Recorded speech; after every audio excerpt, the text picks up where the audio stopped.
Sağgыныш деген бөлекше бір жері бар. Sağgынышта. Көптеген енді ұлттар іздейтін нәрселер бар. Ондай енді дүнияның немелерін іздейді. Енді қазақ көбінен туыс іздейді. Елін іздейді.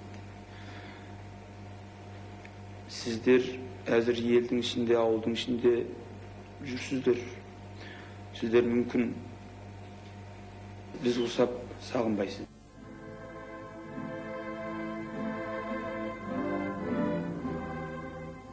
Сағыныш деген сары сағым, алыстап та кетпейді, жақындап та келмейді.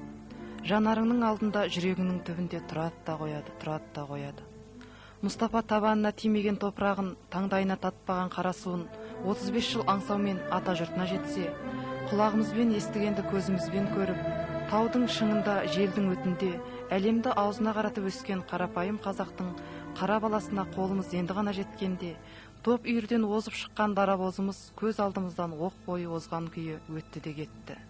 Сол Мұстафасын бүгін халық сағынуда.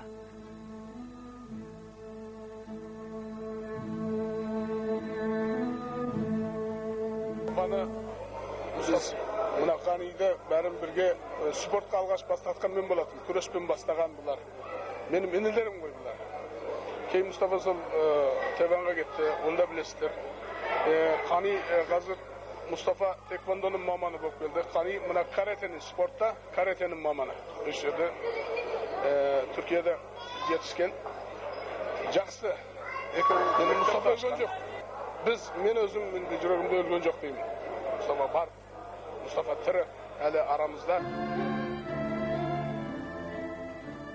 Мұстафа дүниеден өтті дегенде, еңбектеген баладан еңкейген қартына дейін қайғыға батып қабырғасы қайыспаған адам қалмады. Қырқында қыршын кеткен азаматтың қазасының сырда жұмбақ. Алланың әмірінен ишара, жылаймын да шыдаймын дейді Мұстафаның анасы бізбен әңгімесінде. Сан мыңдаған ұлттың арасында жүріп, қазақпын деп кеуде қағып өткен батыр ұлымыздың бейіті мәрмәрден салынған мәңгілік аулында анадайдан өзіне шақырады.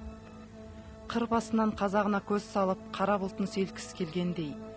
Түркияда Қазақстаннан барған қандай топ болса да, Күніштідегі Мұстафа бейітіне зират етуді басты мақсат санайды.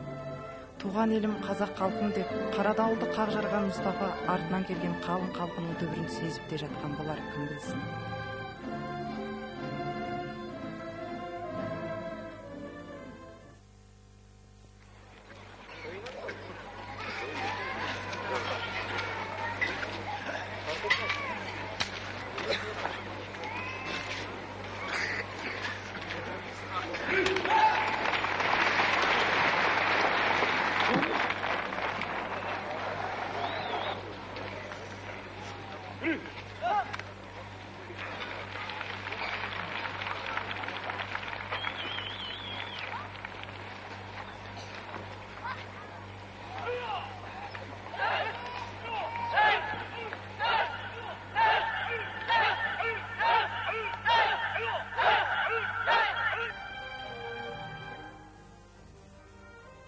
Дүниені аралап, қаншама жылғы жинап терген білім тәжірибесін туған халқының алдына келіп жайып салғанда Мұстафа.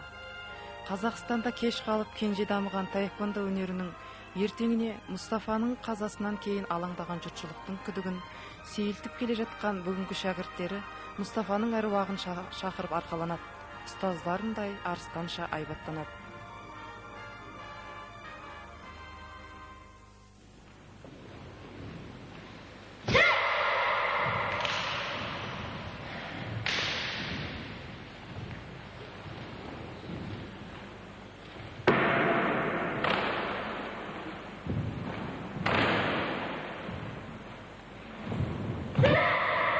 Мен таеквондоға 6 жасына келдім. Таеквондоға қасып, үйреніп жүрмін. Ұстазың кім? Қайрат. Ұстазымның аты Мұстафа Өзтүрік. Мен Мұстафа Өзтүрік сияқты күшті әйгілі болғым келеді. Қара белбеуді кім тақты саған? Маған Мұстафаның ұстаз тақты.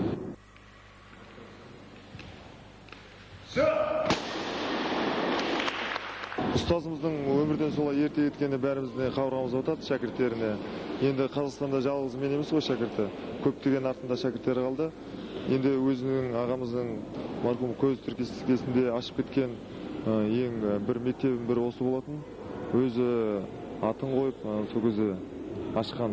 Осында келіп талай сабақтар беріп, шәкірттер үйреткен мектеп осы. Талай енді былай қазақша айтқанда ізі қалған. Мектептен кейін Түркияда, İstanbul'da bir мектеп аштық. Ол İstanbul'da біздің қазақтар тұратын жерде. Ал енді Қазақстанда міне мектептер ашып жатырмыз. Бұл мектепті осы жердегі өз бауырларым үйренсін деген ниетпен бірінші ниетіміз осы. Осы жерде Бексейіт деген азамат басқарады оны. Бізде уақытымыз болғанда кеп тұрамыз, жиі кеп осы жерден сол жақсы спортшыларды алып кетіп, ана жақтағы мектепке үйренетін қып сөйтіп қоямыз.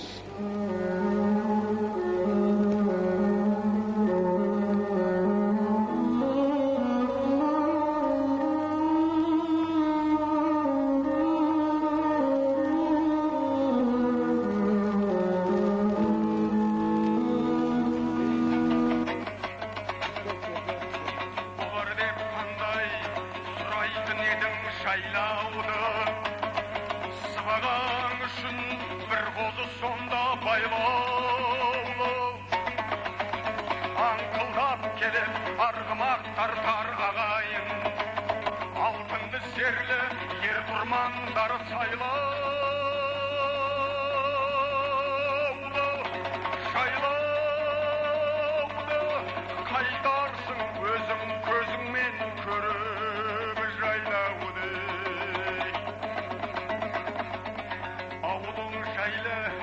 Қиялыңменен елессің, айналып шында ғажайып күйге енерсің.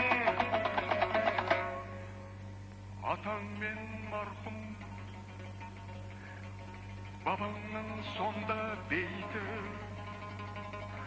соға кел қалған елемей кетті-ау демесін.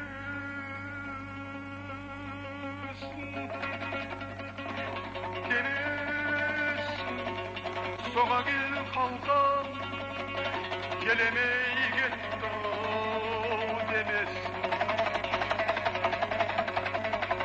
Басына барсаң түс ауып кетпей ерте бар, қасыңа балам жөн білер біреу ерте бар. Атымнан менің топырақ таста иіліп, әкеңнің осы сағыныш күйін шертіп